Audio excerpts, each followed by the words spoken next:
a pretty good turnout for a nice weathered Friday, so thank you all for making the time to come here today. Today we're going to discuss Afghanistan in crisis. Where do we go from here? The security situation in Afghanistan continues to deteriorate. And just 2 weeks ago, a massive truck bomb in Kabul killed 150 civilians and injured 300 others, making it one of the worst attacks in Afghanistan since 2001. This incident highlights the continued crisis, just as the Trump administration considers what direction it should take with U.S. policy regarding America's longest war, and during a time when ambassador to Afghanistan has yet to be nominated.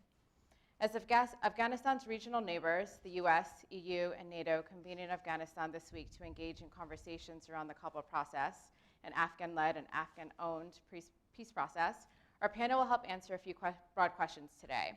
This includes what steps will the Trump administration take and what policy should it adopt? How should the US weigh the costs and benefits of the various options on the table, with the idea that increasing troop numbers is not the only viable solution? To discuss these issues, we are joined by Peter Bergen, Vice President of New America, John Dempsey, a fellow with New America's International Security Program, and Ioannis Koskinas, a senior fellow with New America's International Security Program as well. I'll give you quick bios for each, and then we'll start with opening remarks. John Dempsey will start. We'll head over to Ioannis, and then with Peter Bergen to close out before we open it up to questions.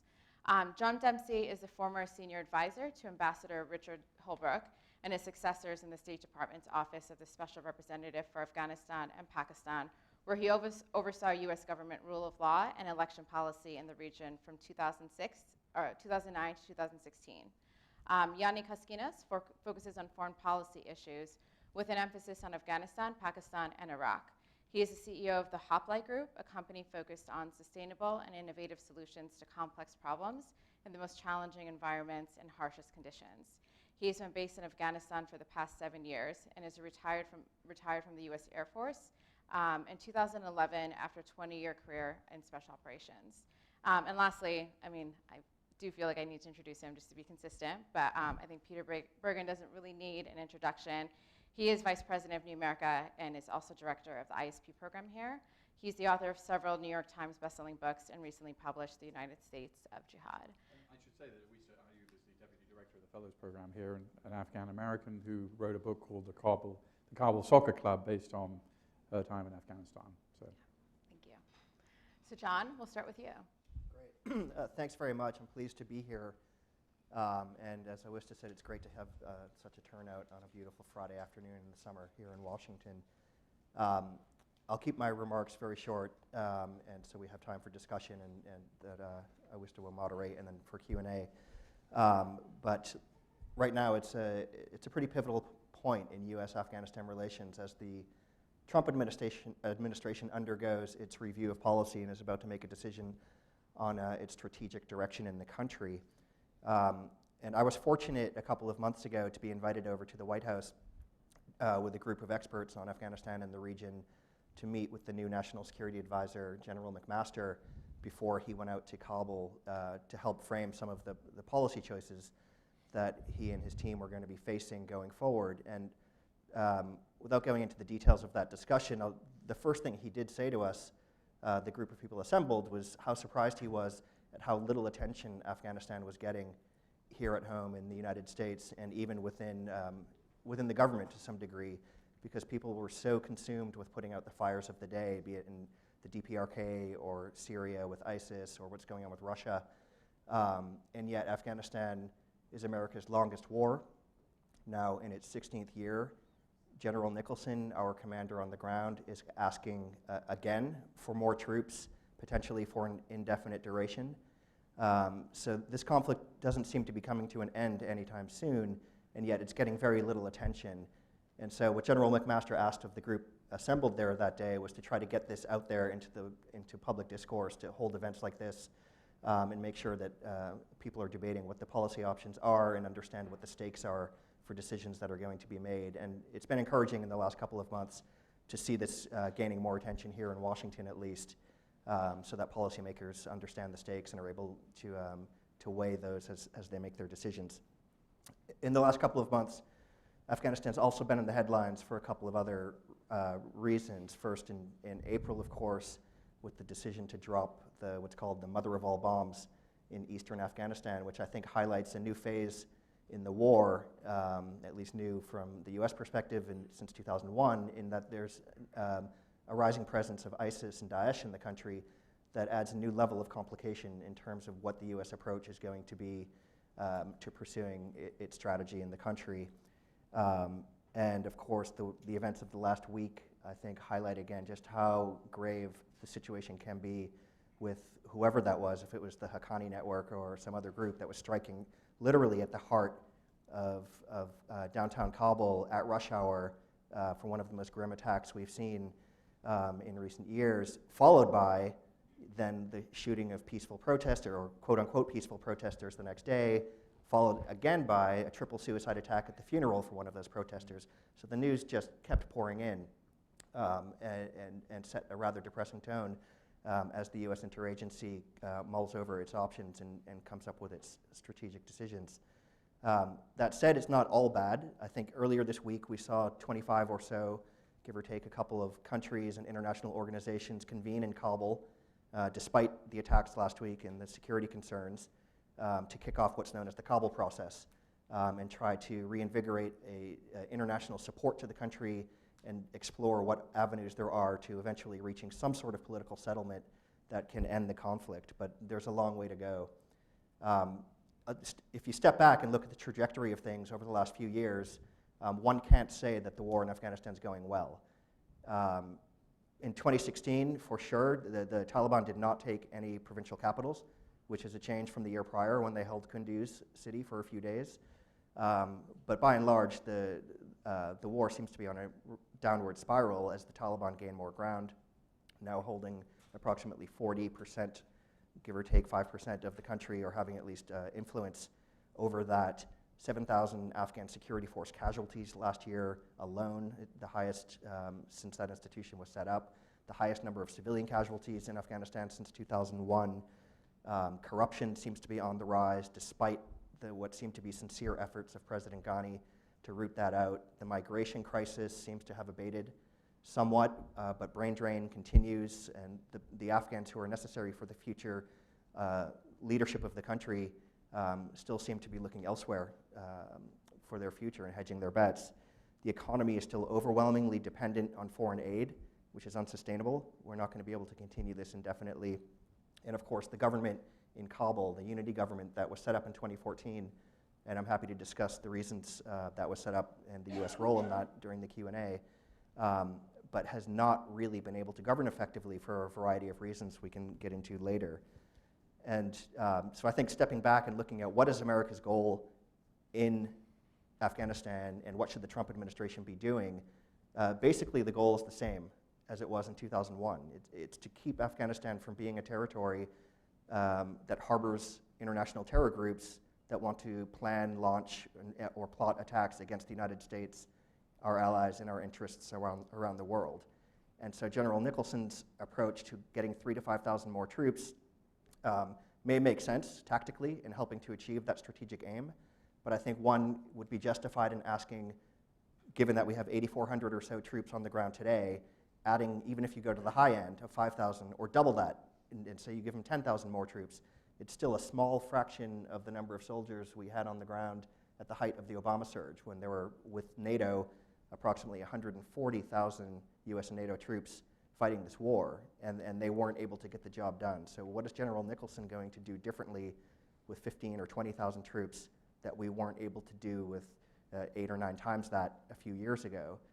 I think one possible answer to that is focusing on the duration of the commitment as opposed to the number of troops. I think the duration is what's key in this, given that when Obama announced the troop surge in 2009, he subsequently, or simultaneously, announced the drawdown plan, when they were going to start withdrawing, when they'd be coming home, and effectively allowed Taliban and their Pakistani sponsors to wait us out and say, okay, they're going to surge, but then they're going to leave. They don't have the staying power. We're Afghans, we're going to be here forever, and we'll have our chance. If we go in there and we have a long-term commitment to the Afghan government and Afghan security forces, backed by a few thousand American troops to train, advise, and assist, that might give the Afghan security forces some sense of assurance that we have their backs that will be there for the long haul as they professionalize over the coming years and decades, and that will be able to strike out when necessary as we see terrorist elements or Taliban amassing to do something catastrophic like try to take a provincial capital or something like that. In conclusion to my opening remarks, I would focus on 2019, I think, as a pivotal point over the next 4 years, and I hope the Trump administration focuses on that as well as they decide the direction they want to take. It's tempting to always look at the upcoming fighting season as the key and try not to move beyond that, and because the potential for disaster is real, and we really have to focus on what what the Afghan security forces and their international supporters are going to face over the coming months. But we also need to take a longer-term view and recognize that in 2019 there are supposed to be presidential elections in Afghanistan that are going to hopefully result in a government that is viewed as legitimate and has resilience, and that the Afghan people support. And following the 2014 election debacle, we cobbled together this unity government, but it's viewed widely as illegitimate, as weak, as on its last legs, and as somewhat of a puppet of the West. And the Taliban really have no incentive to negotiate or try to enter some sort of deal with that government so long as they don't see it as having staying power. So if we can work over the next couple of years to set the table for 2019 to make sure that that presidential transition results in a government that has a mandate from the Afghan people from around the country and that can really serve to unify the country, backed by the presence of international forces with an open-ended commitment, I think that then you're starting to set the table for what could be potentially meaningful peace talks going forward with the Taliban. I'll stop there, but during the Q&A, I'm happy to talk about the reconciliation prospects as well as some of the regional implications. And the other option that I think the Trump administration may be weighing, which is why not just disengage entirely? We've been there for 16 years, hundreds of billions of dollars, thousands of Americans killed, many more Afghans killed, and we seem to be losing. Why not uphold the Trump pledge of America first, spend that money at home and rebuild infrastructure here rather than spending all of this time in a losing effort? So I'll leave it there, but thanks. Great, thank you, John. Yanni? It's nice sometimes going second. It sucks right now, but after you. So let me just say, first of all, I like to start these conversations by saying my name is Yanni and I have a problem. It's Afghanistan. It's an obsession. I sort of stick with it for better or for worse, and it's part of my 12-step process to recovery to actually admit it right up front. So that's my first statement. The second thing is I've never been associated with anything to do with Afghanistan, certainly in the last 12 years, that we haven't been at a panel that somebody will say, well, this is a pivotal point in Afghan history or U.S. relations. It's always a pivotal sort of moment that we all, are going to have to deal with. So I think, and I know John will agree, and certainly Peter, that what's really needed here is a comprehensive strategy forward. It's not some sort of destination that we need to say that, whether that destination is 2019 or whether the destination is reconciliation and political settlement, whether the destination is winning, as weird as that may sound, put a hashtag on it, and it sounds good, but it's not really a good plan. So my training in the military, for the most part, was, I was a planner. So I always like to kind of plan backwards from the objective, if you will. So whatever that thing that we want to, put the hashtag on, we kind of have to figure out a comprehensive plan forward, which is sometimes the thing that eludes us, or the realization that that strategy is going to be hard. It's going to be long. It's going to be, something that we're going to have to spend intellectual effort and quite frankly, go through some hard days trying to get there, because even in 2009-10, when the president announced, President Obama announced the strategy with the near immediate, this is when it's going to end, there was actually a comprehensive plan in place. I mean, there was actually a plan that people had put out there. The trouble is that people started running into the challenges that are associated with those plans. And quite frankly, we start falling into the traps of saying, you know, well, that was a good plan, but it's so hard to do, so we start falling into terms such as Afghan good enough. Afghanistan, it's been corrupt always. Really? I mean, I don't think so. You know, I'd like to see the evidence where that is, but it's easy for people that really don't know anything about Afghanistan. This is they're well-intentioned, but this is their tour there. They're looking at it as a 12-month or 18-month assignment. And so they just fall into these traps of saying, you know, it's a look for an excuse almost to just disengage rather than continue with a longer-term approach. I mean, the perfect example is this reconciliation conversation. Of course, you know, a political settlement is how these things end, of course. But nobody wants to talk about how to get there. They just want to talk about, you know, such subjects as, you know, the Taliban. Well, you know, they're so misunderstood. You know what? 150 people at least killed. When you have a week that you have about 700 people killed or wounded within, you know, a 200-300 meter radius, I'm sorry. You know, I'm about as forgiving as anybody else out there, but that is not, you know, misunderstood. These are not brothers, they're not cousins, they're not even distant relatives. These are terrorists. Now, we can mince the words as much as we want, but they are terrorists. We need to talk about them, okay? We don't, some tendencies to say, you know, well, Pakistan, they're okay, fair enough. You want to talk about Pakistan, that's fair. However, I actually look at what's the, you know, I've been taught to think that what can I affect immediately? You know, I mean, I can blame space rays for a lot of things that are happening on this planet, but I really can't affect them that much. You know, the Kabul government, we can affect a lot. You know, before you go to Pakistan, India, the region, the world, the planet, the interstellar galaxy, you know, let's concentrate on what we can actually, you know, affect the most. So I would say that, again, a comprehensive strategy is something to focus on.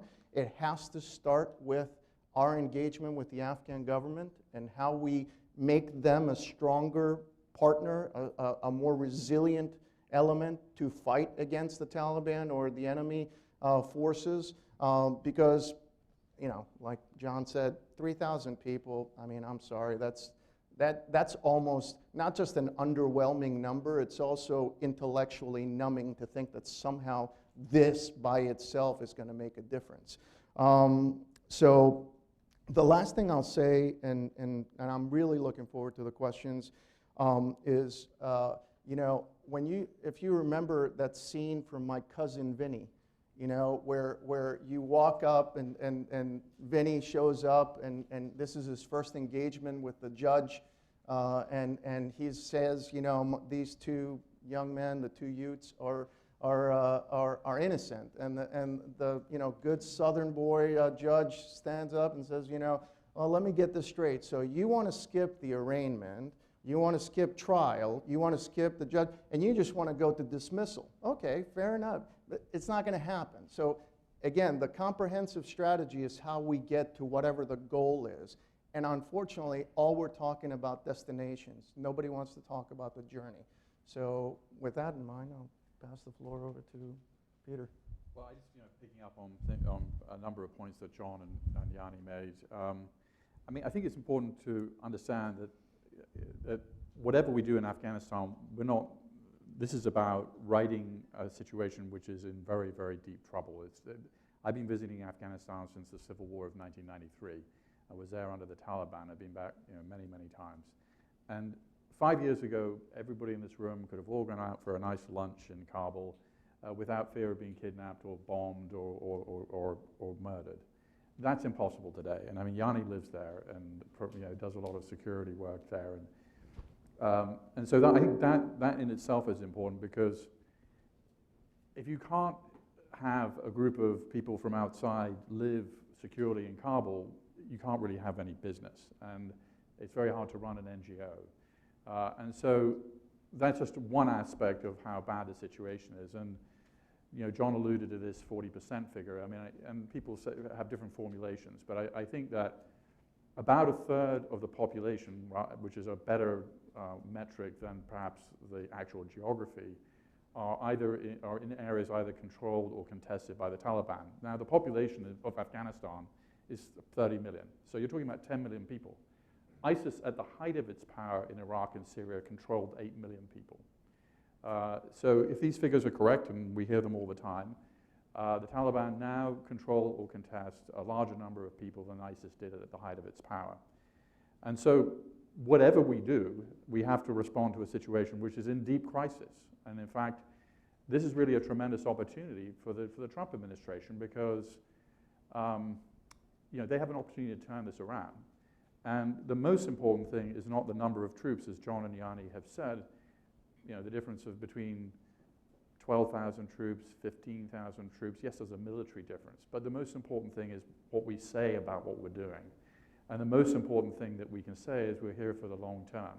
And we're here until, Afghanistan is a state that is sort of at peace with itself and its neighbors, where the Taliban are essentially a marginal force or invented politics, or whatever we're going to say about the end state. And we already have a strategic partnership with Afghanistan till 2024. So we already have the architecture in place for us to do this. And the question of disengagement is an interesting one. We have already run this videotape once before, and it was disastrous for American interests. In 1989, we closed our embassy in Afghanistan. The Clinton administration then essentially zeroed aid out to Afghanistan, into which a civil war, we were blind when the civil war happened. We were blind when the Taliban came to power, and we were blind when al-Qaeda essentially positioned itself in a manner that allowed them to attack us on 9/11. So why run this videotape again? I mean, it doesn't make any sense. And we've run another version of this videotape in Iraq, where we essentially turned off the lights and left, and into the vacuum came ISIS. And there's a big difference between Afghanistan today and Iraq in 2005, because it's kind of a narrative, a leftist narrative or liberal narrative that somehow American presence is disliked and kind of causes antibodies. And sometimes that's true. In Iraq in 2005, a vast majority of Iraqis wanted us to go. If you look at polling data from the Asia Foundation today, most Afghans, a very large majority, want international forces to stay to help the Afghan National Army, to stay to help the Afghan National Police. And John is completely right. We had 150,000 US and allied troops in Afghanistan in 2009. I don't know the answer to the question I'm going to pose, which is, okay, what is different today that makes having 15,000 American troops and let's say 10,000 other NATO, what's different? I mean, is one difference that the Afghan National Army is actually a more effective force? You mentioned that 7,000 of them being killed. This is not the Iraqi army that deserted in their droves in 2014. These people are standing and fight. They may not be the world's greatest army, but it would make more sense for this approach if indeed the Afghan National Army is showing some ability to work well.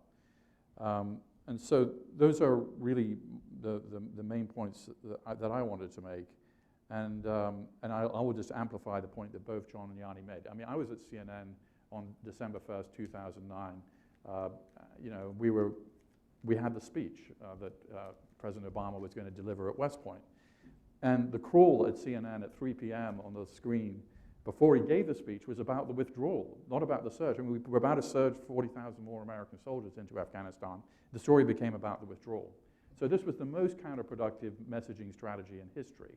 It made no sense. And no American president, whether she is a Democrat or a Republican, is going to withdraw from Afghanistan because it would be so politically costly to do that and then have something go wrong, which is an attack in any way. Think about Benghazi as a political matter, and then think about an attack that was somehow cooked up on the Afghanistan-Pakistan border after you've ordered withdrawal. It's just not going to happen.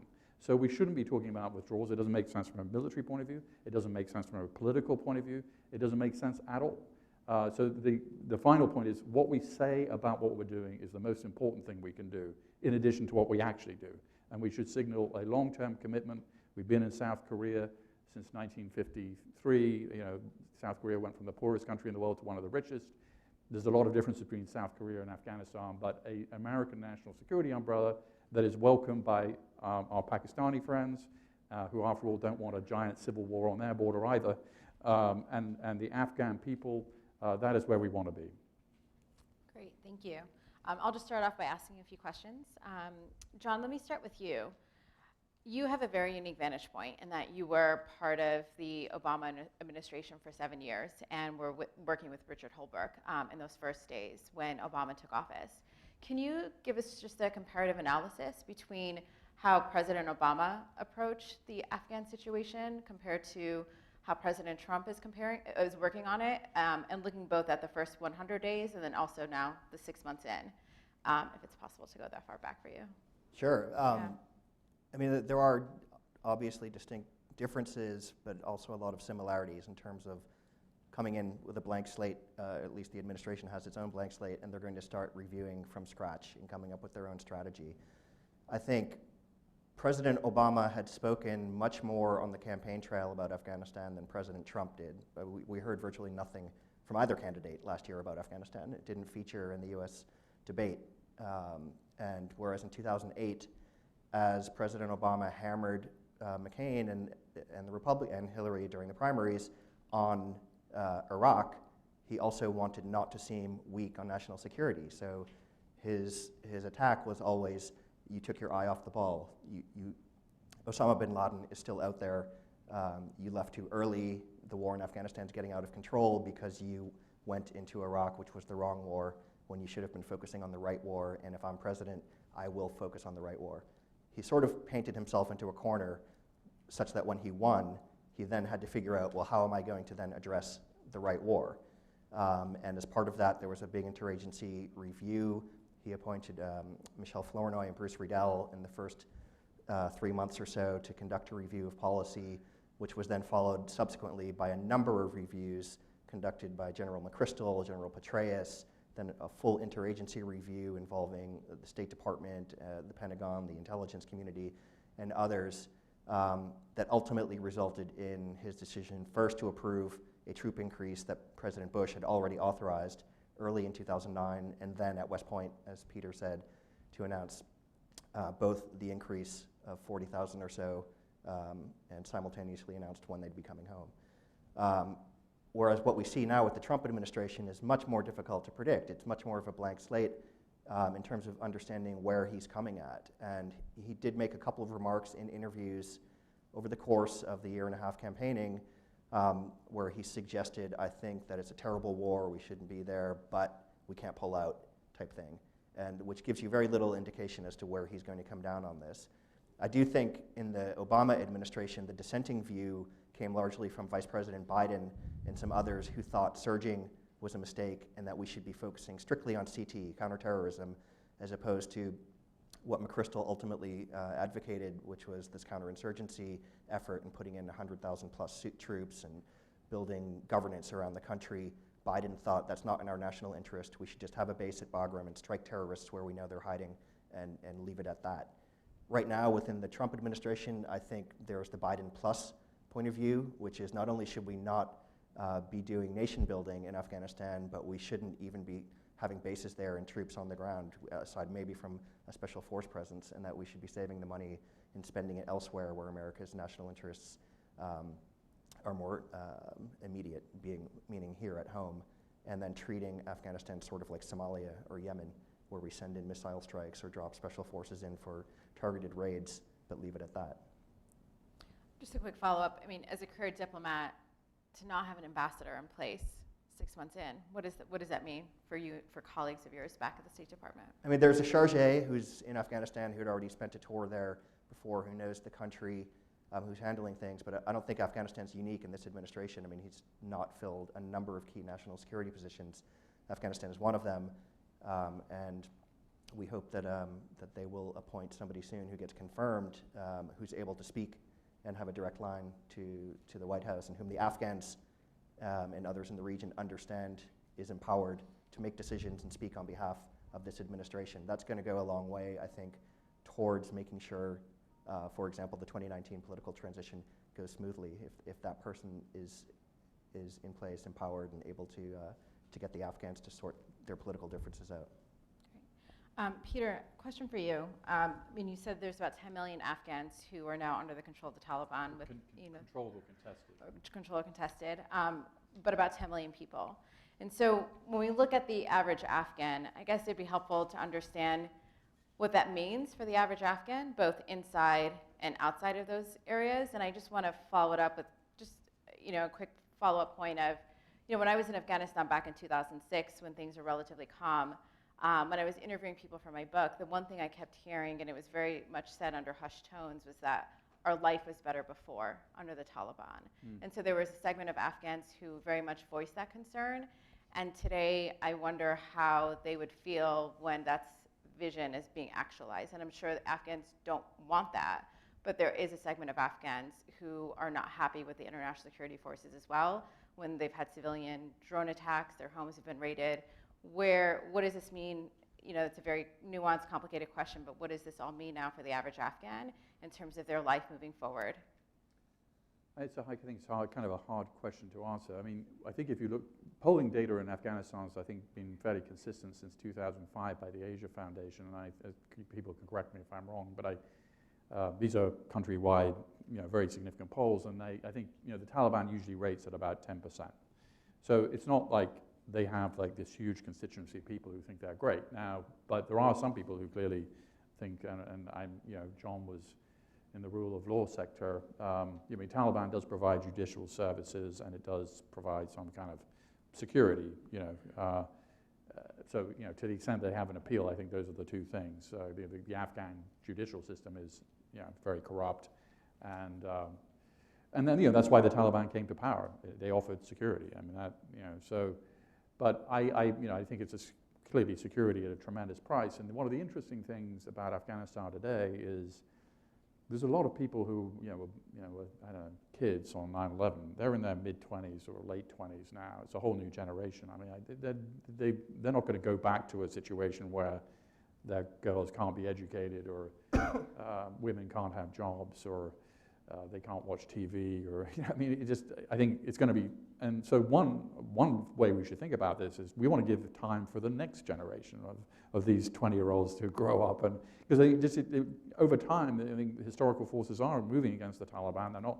What are they offering? I mean, John mentioned reconciliation, and so did Yanni, and I want to pick up on that because I am enormously skeptical about reconciliation with the Taliban. Not that it isn't a desirable idea, just because we've run a controlled experiment with negotiations with the Taliban. Our Pakistani friends have negotiated multiple peace deals with the Taliban, all of which they've reneged on. And the Taliban doesn't recognize the Durand line of the border between Afghanistan and Pakistan. So, and the Taliban is kind of multipolar organization. And in this, what are they prepared to offer the Afghan people about they have never really, as far as I know, presented a real, what are we prepared to live with other than, we just don't want foreign occupation. So I'm skeptical about the reconciliation process with the Taliban because we've been talking about it for a long time. What has it yielded? It has yielded one thing, which is Bo Bergdahl, which I think I personally thought that was the right thing to do. But it hasn't yielded. It's gone on for years and years and years and years and years, and it's never really. The Taliban have never really said, look, this is the kind of vision we have of the society that we can live with. And I don't think maybe they're incapable of making those kinds of statements. But I do think there is this new generation. The Taliban are increasingly offering very little to that new generation. Yana, you just got back from Kabul a few days ago. You were, I assume, were there when the bombing happened? No, I came back a couple of weeks ago, but okay. Yeah, my folks, one of my security chief had a big block basically land in the chase car that he was in. He was that close to the blast that some of the debris fell on top of him. So it's personal, although I wasn't there. I was there for the attack on the hospital, and then also the bulk attack was something that we all felt, even though I wasn't anywhere near Mazar. But yeah, that's the timing. So a two-part question. What was the Afghan government's response to the bombing? Mm-hmm. And then moving forward a few days later to the Kabul process. I mean, there's been a number of peace processes that have taken place over the course of 15, 16 years. Yeah. Is this any different? Can we hope that there'll be a better outcome for the lasting peace in the country and in the region? Yeah, I think we have to address some very sort of big elephants in the room to talk about some of these subjects. For one, this isn't a stalemate. We're losing. We can, argue about it, but we are losing. Again, they're not, sort of distant cousins. They're terrorists. The team that we have forward, the chargé d'affaires who was there before, in my opinion, he's not doing very well. And to be even more blunt about it, I think he's making some really bad moves that are actually hurting any chance of success there. General Nicholson, very nice guy, friend, incredibly talented, been there a bunch of times, but some of the things that are coming out of his office and his congressional testimony, I'm beyond shaking my head, because these are not the words that should be coming out of people that have spent an enormous amount of time there. So when you put the context of the everyday Afghan that I deal with, quite frankly, all the time, is a lens that they don't understand our positions, because, quite frankly, they defy reality that they're dealing with right there. Well, give us a couple of I'll give you very specific examples. Hizb Islami, and I'll get to the bomb. I won't forget. Hizb Islami, you had two factions, basically an element that had joined the Afghan government. It was a political party in Afghanistan. They had laid down their weapons. They embraced the political process, and for a long time they were led by the then Minister of Economy, Arghandawal, and one of their senior representatives, Mamahan, is the first deputy to Chief Executive Abdullah. So these are people who are actually joined the government and have embraced it. Break Hekmatyar is the other half of the equation, if you want to think of it in halves. Well, the other side of the coin, no pun intended, and they are, from Peshawar, refugees, but really, literally, conducting insurgency operations inside Afghanistan and killing both Americans, Afghans, because in their mind, they're, pursuing the jihad. So somehow, bringing this guy from Peshawar is viewed as a positive event, and not an entire segment of Hizb Islami who has joined the government. So the real specific example is my Afghan friends, some of them in Hizb Islami of the government variety, are coming to me and saying, why is the the U.S. ambassador to Afghanistan pushing for Hekmatyar to be the leader of the Hizb Islami party? Why? And of course, I don't know if that's true. Let's just be real. I don't have any data suggesting that that's what the position of the ambassador is, but in open press, there has been this sort of, overwhelming push towards embracing Hekmatyar, as if he's going to be the one that's the example that the Taliban are going to follow, because Hekmatyar joined, therefore we are going to join. I think I mentioned in the previous discussion here, there's a reconciled Afghan Taliban that said, we don't like Hekmatyar. Taliban don't like Hekmatyar. In fact, we'd rather, I had asked them years ago, would you, partner with Hizb Islami in some way? And they said, we rather petition NATO for membership rather than embrace Hekmatyar. That kind of sort of animosity towards them. So when we think of things like that somehow one thing may lead to the other, these are nonsensical issues that, quite frankly, Afghan hands, if you want to think them that way, folks that have been focused on Afghanistan, multiple tours in Afghanistan, these are like just don't make sense. Fast forward to the attack in Kabul. What happened with the Afghan government? The Afghan government basically went into an automatic mode. You know, we are going to say this is bad, we're going to do this, we're going to try to go to the hospital for some pictures, you know, which is how the protest started. The protest actually started because family members were like, no, don't come to the hospital, you know, because effectively don't make this into another picture opportunity.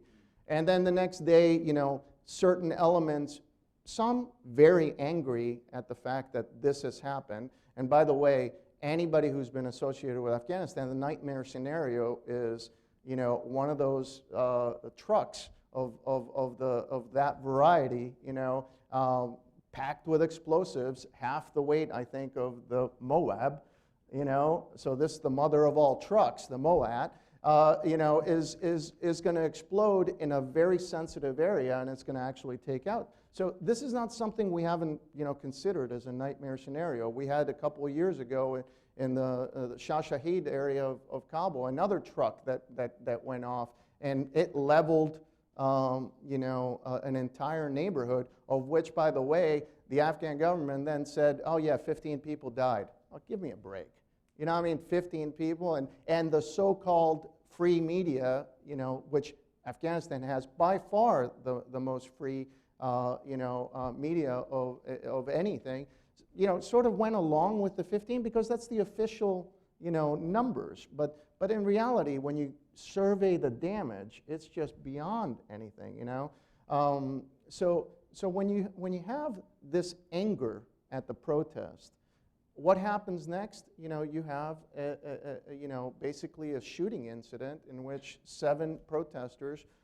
By the way, they weren't exactly so peaceful. They're throwing rocks. They're throwing rocks at police officers that are just literally trying to maintain some sort of semblance of, you know, of security. And I think that basically the Afghan government was ill-prepared for this protest. You know, previous protests, when the Hazaras came out, and, you know, the Enlightenment movement had multiple protests in Kabul, they had put, you know, barriers. They had put containers. They had segregated certain areas. They had separated the you know, from people being able to freely enter those secure sort of sites. They didn't do it this time. So they were caught in a bad situation, and it just got worse. So then, you know, the next day, obviously, you had a funeral procession that also went bad, and you had about 20-some people die and about 90 injured, which, you know, it tells you that the Taliban, or whoever it is, can actually strike not only with some serious axis, you know, but they also can do it quickly. You know, they can turn around and retask people that may be doing X, Y, Z, and they're put on the funeral with shoe bombs, you know. So this is a very advanced insurgency. This is a very, you know, serious problem, what we're dealing with. And we need to, again, our help should not be fighting the Taliban. Our help should be focused on getting the Afghan government to be better in fighting the Taliban, because that's actually who's on point with this. My last statement, because it sort of, you know, strikes also the feelings of the ordinary Afghan, is, you know, we're not forcing, you know, the Afghan government to actually stop making the same mistakes. We're not holding them to account for some of these mistakes that are happening. So while we're talking about an indefinite commitment, I think it's super important that our indefinite commitment comes with some definite conditions as to why we should stay and how we will continue to stay. And that's not a hit on President Ghani and his government, because he's trying very hard. I mean, nobody will suggest otherwise, but I think the point is that we're not helping them by not placing these definitions of how, you know, these limits, because we're allowing the, you know,